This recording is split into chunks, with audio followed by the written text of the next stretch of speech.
Welcome to Have History Will Travel. I am your host, the Wilder Historian, and in this video I want to count down the top 5 most important presidents in early American history. For this video I will be looking at presidential achievements from the creation of the Constitution to 1877, as defined by most U.S. history courses as early U.S. history. Because I believe George Washington and Abraham Lincoln are in their own separate category, I will not be including them in this list. Both are two of the most, if not the most, important presidents in our history because of their revolutionary actions. Achievements before a man became president will not be included in this list.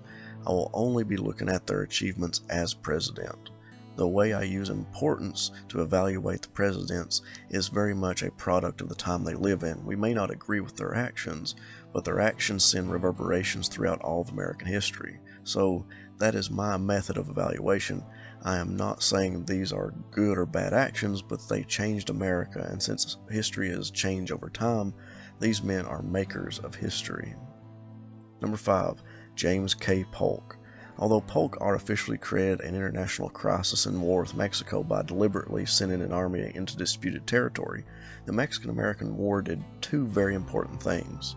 Most important, it gave the United States its current Southwest states.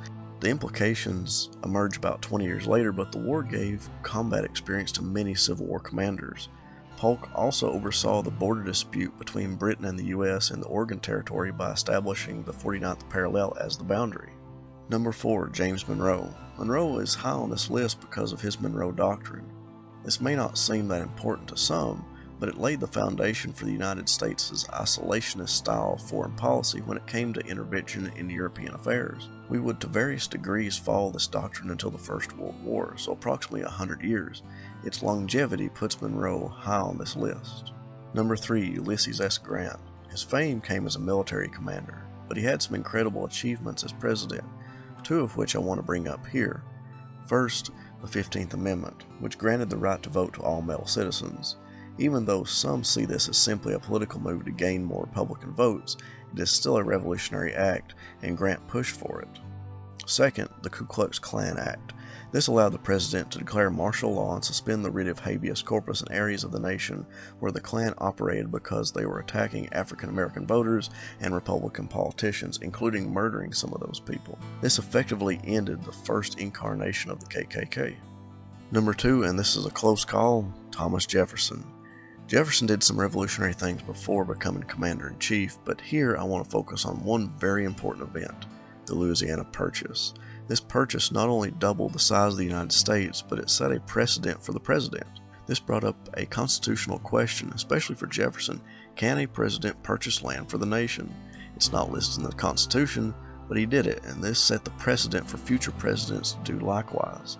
Additionally, the addition of this land brought the question of what would become of territories as they became states to the forefront in later years, whether they would become slave or free.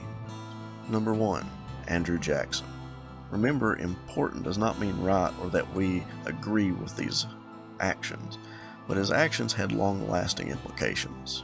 First, he fought the Bank War and destroyed the Bank of the United States, the financial plan created by founding father Alexander Hamilton and one of the foundations of the U.S. economic and financial system. Second, the Trail of Tears. He was responsible for setting up the destruction and removal of many Native American tribes out of the eastern United States, displacing them from the areas they had inhabited for generations. Third, the Nullification Crisis. He is responsible for stopping South Carolina from seceding from the Union and solidifying federal authority as the supreme law of the land.